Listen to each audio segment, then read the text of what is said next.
आजकल कमर दर्द और पीठ दर्द की शिकायत आम हो गई है।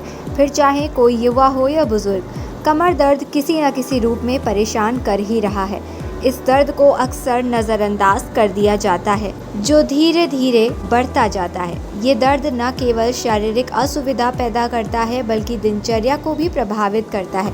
लेकिन क्या आपने कभी सोचा है कि इसके पीछे स्लिप डिस्क जैसी गंभीर वजह भी हो सकती है? स्लिप डिस्क को चिकित्सा की भाषा में हर्निएटेड डिस्क भी कहा जाता है। ये तब होती है जब रीढ़ की हड्डियों के बीच मौजूद खुशनुमा डिस्क अपने स्थान से खिसक जाती है। ये डिस्क एक नरम जेली जैसी संरचना होती है जो हड्डियों को आपस में रगड़ने से बचाती है और गतिशीलता प्रदान करती है।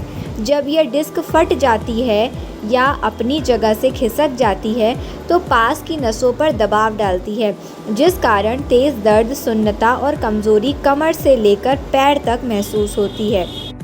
आपकी रोजमर्रा की आदतों से जुड़े हैं स्लिप डिस्क के कारण।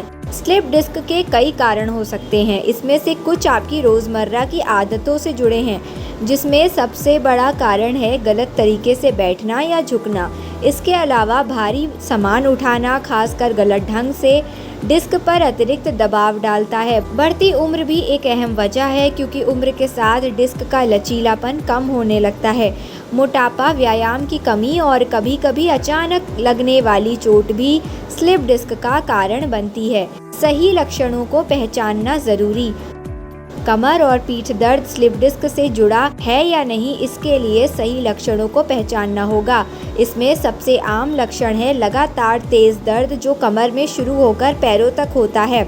इसे साइटिका भी कहते हैं। इसके अलावा कई लोगों में सुन्नता, झंझनाहट या मांसपेशियों में कमजोरी भी महसूस हो सकती है। साथ ही बैठने, खड़े होने या चलने में तकलीफ हो और लक्षण लंबे समय तक बने रहें तो फौरन डॉक्टर से परामर्श करना चाहिए। स्लिप डिस्क का खतरा उन लोगों में ज्यादा होता है जो शारीरिक गतिविधियों को कम महत्व देते हैं या घंटों तक एक ही पोजीशन में बैठे रहते हैं, जैसे कि IT प्रोफेशनल्स, ड्राइवर, ऑफिस कर्मचारी। इसके अलावा भारी वजन उठाने वाले मजदूर या एथलीट्स में भी यह समस्या देखी जाती है। बचाव के स्लिप डिस्क से बचने के लिए अपनी दिनचर्या में कुछ बदलाव लाने ज़रूरी हैं, जिनमें सबसे पहले सही तरीके से बैठने की आदत डालें। कुर्सी पर बैठते वक्त पीठ को सीधा रखें और हर 30 से 40 मिनट में थोड़ा टहल लें। भारी सामान उठाते समय कमर के बजाय घुटनों पर दबाव डालें। नियमित व्यायाम, योग और स्ट्रेचिंग को रीढ़ को मजबूत करने के लिए करें। अगर दर्द बना रहे तो तुरंत डॉक्टर से सलाह लें। पेट से भी जुड़ा है मामला।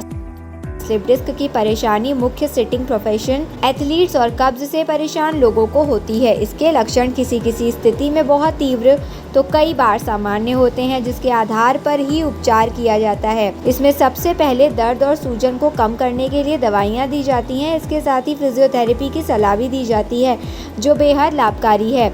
इसमें विशेष रूप से बैक एक्सरसाइज, स्ट्रेचिंग, मजबूती बढ़ाने वाले व्यायाम शामिल होते हैं। परेशानी से बचने के लिए सही मुद्रा में बैठें। दर्द की स्थिति में भारी वस्तुएं उठाने से बचें और फाइबर युक्त भोजन का सेवन करें ताकि कब्ज की परेशानी ना हो।